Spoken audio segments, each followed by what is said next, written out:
নতুনকৈ broiler farm আৰম্ভ কৰিবলৈ আপোনাক কি কৰিব লাগিব আৰু প্ৰথম দিনৰ পৰা শেষলৈকে কি মেনেজমেণ্ট কৰিলে সোনকালে ওজন বাঢ়িব আৰু সোনকালে গ্ৰোথ আহিব, এনেকুৱা ধৰণৰ কিছুমান প্ৰশ্ন নতুন। নমস্কাৰ, মই মহিবুল। বলক দেৰি নকৰাকৈ ভিডিঅ'টো আৰম্ভ কৰোঁ। প্ৰথমতে এনেকুৱা এখন ঘৰ আপুনি ৰেডি কৰি ল'ব আৰু ঘৰৰ ওচৰতেই পানীৰ ব্যৱস্থাটো কৰি ল'ব।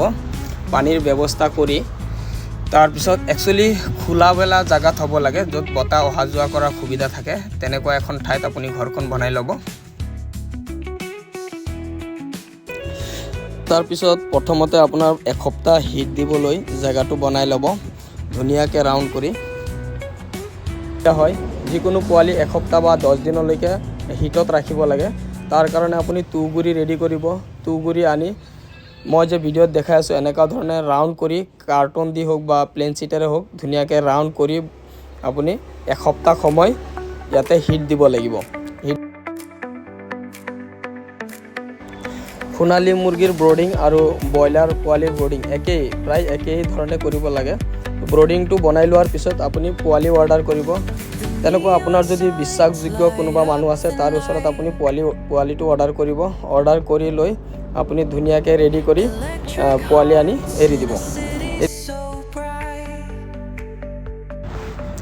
বন্ধুসকল, 20 দিন পাৰ হৈ যোৱাৰ পিছত ব্ৰইলাৰ মুৰ্গীৰ ক্ষেত্ৰত আপোনাৰ পৰিষ্কাৰ পানী আৰু পৰিষ্কাৰ দানা যদি আপুনি দি গৈ থাকিব পাৰে, তেতিয়াহ'লে ওজনৰ কাৰণে টেনশ্যন ল'ব নালাগে, ওজন আহিবই। মানে সোনকালে ডাঙৰ হোৱাৰ এটাই ঔষধ, আপুনি যদি মেনেজমেণ্ট ভালদৰে দি গৈ থাকিব পাৰে তেতিয়াহ'লে ওজনটো আহিবই, ভাল ওজন এটা পাবই আপুনি। আৰু যদি ধৰক কিবা বেমাৰ আজাৰ হ'লে তেতিয়াহ'লে কিবা মেডিচিন ইউজ কৰিলে বেমাৰ আজাৰ ভাল হৈ যায়।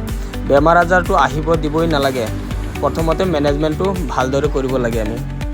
তো বন্ধুসকল, ব্ৰইলাৰ পোহপালন কৰাটো ইমান ডাঙৰ বস্তু নহয়। সোণালী আৰু ব্ৰইলাৰ ব্ৰডিং পিৰিয়ডটো প্ৰায় একেই। গতিকে বন্ধুসকল, ব্ৰইলাৰৰ ক্ষেত্ৰত অকণমান টেম্পাৰেচাৰটো অলপ ধ্যান ৰাখিব লাগে। এতিয়া গৰমৰ ছিজন আহি আছে, গৰমৰ ছিজনত আপোনাৰ টেম্পাৰেচাৰ কেতিয়াবা আপোনাৰ 32, 37, 38লৈকে উঠি যায়। তেতিয়া অলপ ব্ৰডিঙৰ সময়ত ধ্যান ৰাখিব লাগে।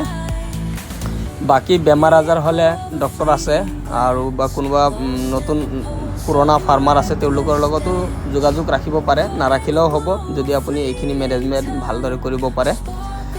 তো আজিৰ ভিডিঅ'টো মই দীঘল নকৰোঁ, ইমানেই আছিলে।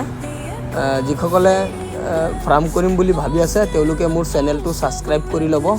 মই সময়ে সময়ে যিবোৰ ব্ৰইলাৰ বা সোণালী মুৰ্গী পালনৰ বিষয়ে মই ভিডিঅ'বোৰ দি থাকোঁ ফেচবুকত আৰু ইউটিউবত।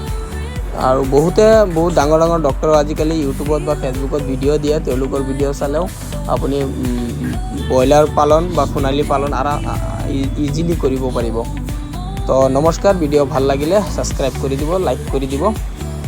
আজিৰ ভিডিঅ' ইমানেই। Bye bye, Tata.